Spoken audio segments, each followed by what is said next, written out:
दर्श अमावस्या अर्थात वेळ अमावस्या या रोजी शेतकरी बांधव आपल्या कुटुंबियांसह उत्साहाने शेतामध्ये जाऊन काळ्या आईची पूजा करण्यासाठी एकत्र जमतात। या दिवशीची रात्रीची तयारी आदल्या दिवसापासूनच सुरू होते। शिवारातील सर्व प्रकारच्या उपलब्ध भाजीपाला, फळभाज्या, विविध शेंगा, बोरं यापासून भाजी, शेंगापोळ्या, खीर, बाजरीचे उंडे, ज्वारीचे उंडे याशिवाय भरीत आणि सर्वात महत्त्वाचे म्हणजे आंबील हे पेय तयार केले जाते। आजच्या दिवशी शेतामध्ये 5 दगडाची प्रतिकात्मक पांडव पूजा केली जाते व नैवेद्य दाखवला जातो। तसेच ब्रह्मदेवाची पूजा केली जाते। त्यास लहान मुलांच्या मदतीने उलट प्रदक्षिणा घातली जाते व त्यास मुलांना खाऊ म्हणून बाजरीच्या गोड उंडे दिले जाते। यावेळी परिवारातील सर्व सदस्य उपस्थित राहून पूजेत सहभागी होतात। त्यानंतर सर्वांनी एकत्र मिळून जेवण करतात। या दिवशी रानातील भोरे विविध तुरीच्या शेंगा याचा आस्वाद घेतात। तसेच मधमाशांचे पोळे शोधून मोहळाचा मध खातात। सर्व कुटुंबीय एकत्र येऊन हितगुज साधत एकत्र जेवण करतात। अशा पद्धतीनं रानात जाऊन निसर्गाच्या सानिध्यात जाऊन एकत्रितपणे सण साजरा करण्याचा एक आनंद वेगळाच असतो।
शेतकऱ्यांचे जीवन कष्टमय असते. वर्षभर शेतामध्ये कष्ट करून तर ज्या काळ्याच्या जीवावरती शेतकरी आपला जीवन जगत असतो त्या काळ्या आईचं कृतज्ञता व्यक्त करण्यासाठी हा सण पूर्वापार पद्धतीनं साजरा करत असतात.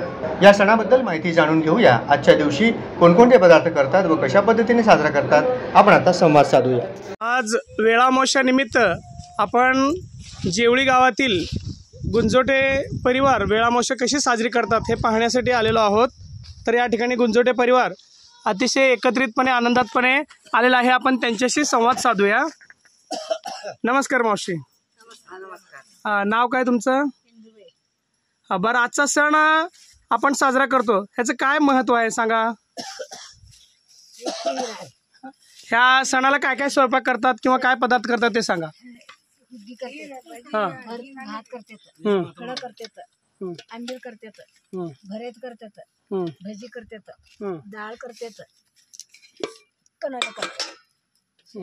हे उंड्या कशापासून करतात? सजगऱ्याचे बाजरीपासून करतात. ही जे भजी म्हणतात तुम्ही हे कशी काय काय घालतात त्याच्यामध्ये?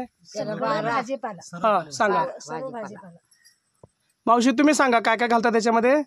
त्याच्यामध्ये घालतो बघा गाजर, पालक, हा सर्व पाला भाजी. आणि असं ऐकलं की वेळामोशीचं भजी खाल्यानंतर का पोट खराब होत नाही का? आणि शेतातल्या सर्व प्रकारच्या भाजीपाल्याचा समावेश तुम्ही याच्यामध्ये करता. आणखीन याच्या या सणा दिवशी अजून तुम्ही काय करत असता?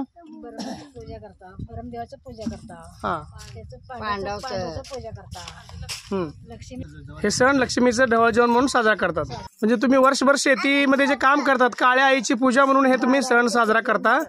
आणि छान वाटतं सगळेजण एकत्र येऊन तुम्ही आनंदामध्ये सण साजरा करता आणि वेगवेगळे पदार्थ या निमित्ताने आपल्याला खायला मिळतात. अशा प्रकारची ही वेळामोशा सणामध्ये असणारी मेजवानी आहे. आणि संपूर्ण कुटुंब अगदी आनंदाने या सणामध्ये उपस्थित राहून या सणाचा आनंद घेतात. या ठिकाणी शेतातील लक्ष्मी असते.